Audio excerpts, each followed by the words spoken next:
question that we are going to try to answer as we're going through today's lesson is what motivated Europeans to explore the New World? So as you're watching this video, there is this chart on Google Classroom that you're going to fill out. If you would rather, and if you have access, if you want to print this and fill it out as I'm going through, you can do that, or you can just fill it out on the Google document and turn it in on Classroom, whichever is easier for you. If you print it and fill it out, you can just take a picture of it and turn it on Classroom. So we're going to use the PowerPoint to fill in the chart, with our main question being, what motivated the Europeans to explore the New World? So we're going to be looking at European colonization, and we'll start with Spain. So we've already talked a lot about Spain already. We talked about how they conquered the Aztecs and they conquered the Incas and the Encomienda system and all of that. And so we know that Spain's location, they're located in Mexico, Peru, the southwestern United States. Really, Spain has pretty much all of South America. I highlighted Peru because that's where the Incas were at, and then Mexico, of course, because they conquered the Aztecs there. So on your chart in the location category, you would write Mexico, Peru, the southwestern United States, because we know that's where the Spanish did a lot of their exploring and colonizing. So as far as their activities in these areas, as we talked about with the Encomienda system, Spain created silver and gold mines because they were looking to get wealthy. Remember the 3 Gs, God, gold, and glory. And so their main economic activity were the silver and gold mines. And we can also talk about their relationship with the Native Americans. We know that they use the Encomienda system to control and regulate Native American labor. So obviously their relationship with the Native Americans is a negative relationship as they are exploiting them. And just as a review, we know that the Black Legend comes about because of Spain's relationship with the Native Americans. So if you want to put the Black Legend in your chart as well, just as a reminder of that, kind of representative of how negative their relationship with Native Americans were. And you don't have to write everything that's on the slide. So for example, when you're talking about the relationship with the Native Americans, you could just write Encomienda system, or you could just write the Black Legend in your box on the chart. So if we look at Spain, as I said, they're in the southwestern United States, Mexico, pretty much all of Central America and South America, down here in Peru. You'll notice they don't have this large country, which is Brazil, and we'll talk about which country colonized in that area in just a second. Okay. So our next country we're going to talk about is the Dutch Empire in the New World. And the Dutch really only had one small colony, which was in New York. So Henry Hudson claimed New York for the Netherlands in 1609. You could just write New York as the location for the Dutch. And the Dutch came to North America to trade, not to conquer. So whereas the Spanish conquer the Aztecs and the Incas and they exploit them for their labor system, the Dutch's main goal and their main activity is to trade. They want to trade with Native Americans and make money that way, which means that their relationship with the Native Americans is actually good. So the Dutch recognize Indian sovereignty, meaning that they recognize that the Indians control their own land, that it's not something that they can just take from them. They can't just conquer them, because they recognize that the Indians have power and sovereignty as well. And so the Dutch actually forbid anybody from settling on Indian land unless it was purchased first. So whereas the Spanish just come in and they take the land and do whatever they want to with it, the Dutch actually had laws in place to say that you had to buy land from Native Americans. And if the natives weren't willing to sell you land, then you couldn't buy it. And so the Dutch actually have a really good relationship with the Native Americans, and they recognize Indian sovereignty, or you could say that they recognize Indian authority or Indian power. So the Dutch are right here in New York. Remember I said it was founded by Henry Hudson. So the Hudson River in New York is named after Henry Hudson. That's a good way to remember that. New York does not stay under Dutch control, though. It'll actually become part of the 13 British colonies. But for this period in time, it is a Dutch colony. Okay, the French. So the France had several colonies in the New World, and their colonies are going to stretch all the way from Canada down to New Orleans. That's why if you go to Canada today in Quebec, they speak French. In New Orleans, you've got the French Quarter, and that's all going back to the days of French colonization. So New France, their main activity in the New World is the fur trade, and this is pretty important. So they are trading beaver fur.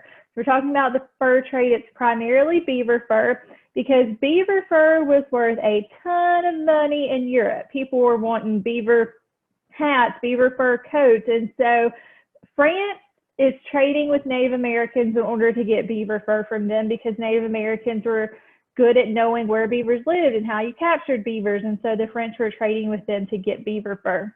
And so because of that, the French developed really friendly relationships with the Native Americans. In fact, France has the best relationship with Native Americans out of any of the European countries that explore and colonize the New World. And so what we see is that the French and Native Americans actually have enduring alliances, meaning that they're actually friends with one another. We actually see French men marrying Native American women, and we see it intermingling culturally and socially. And so France has the best relationship out of any of the other countries as far as their relationship with Native Americans. So in the box on your chart, you could put that the French had a great relationship with the Native Americans, or they had the best relationship with the Native Americans out of any of the other countries. So the French Empire is pretty large. We know that Spain was in Mexico, and Spain also controls this region in the Southwest where California and Arizona and Nevada are today. But France had a huge area of land in the middle of what is currently America. You know, New Orleans is down here, and they also control regions near the Mississippi River, and then all the way stretching up into Canada. So France had a large territory of land. We'll talk later on in the class about how they end up losing this land, but at the beginning of colonization, they have quite a bit of land in what will become America. Okay, the Portuguese. This one is super simple because Portugal only has one colony, and its colony is Brazil. So that really big country in South America I showed you earlier that I said wasn't colonized by Spain. Brazil was colonized by Portugal. That's why every country in South America speaks Spanish, but if you go to Brazil, they speak Portuguese because it was a Portuguese colony. And Portugal is going to create huge farming estates in Brazil. So they do have some mines like silver and gold mines like the Spanish did, but their main goal is farming. And so they're going to have large farming estates. And their relationship with Native Americans, at first they're going to enslave them like the Spanish do, but then eventually, much like the Spanish, they're going to turn to African slaves to work their farming estates instead of Native Americans.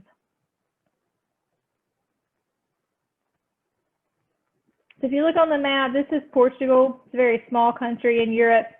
And their one ginormous colony is right here in Brazil.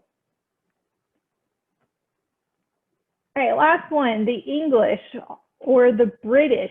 These will become the 13 colonies that become America. So these are the ones that are most important for the purposes of our class in the long term. So the English are going to settle on the eastern coast of the United States. And the English have two main activities in the New World.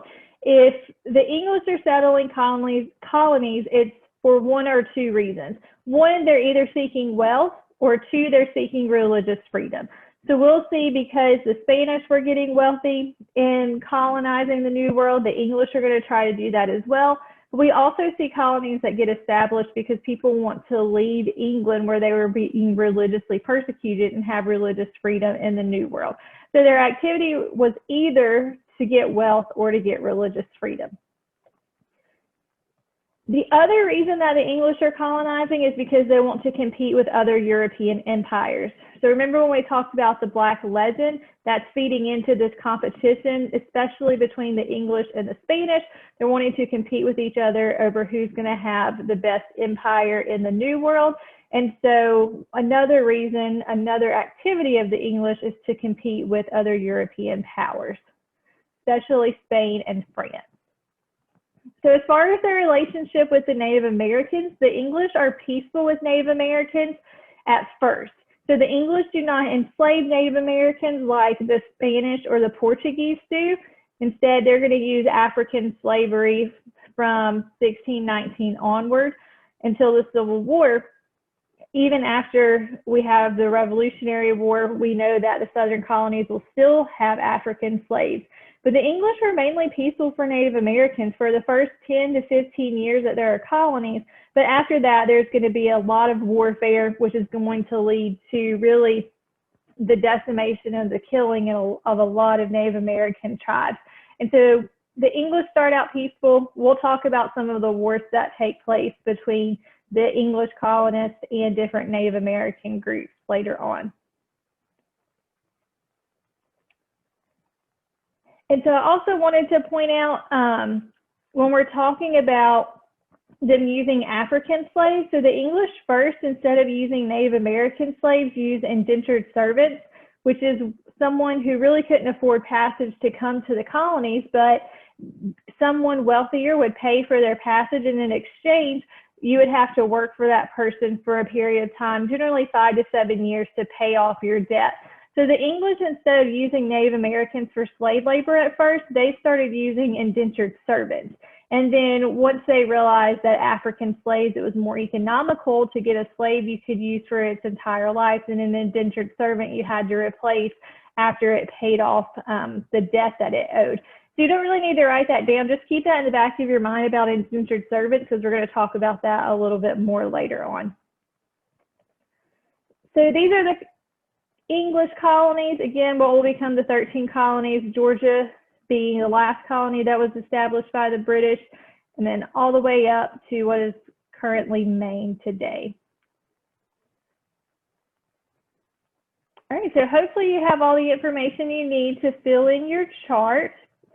At the bottom of the chart, just kind of as a summation to show that you understand this, just a little fun activity. You're going to create a hashtag that explains why Europeans explored and colonized the New World.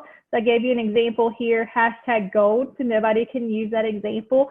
Be creative with these and make them funny. I'll post some of the best ones on Classroom so you can see what your classmates came up with. But just have fun. You can create a couple, you can create just one to show me that you understand why Europeans are colonizing, and make a hashtag for that.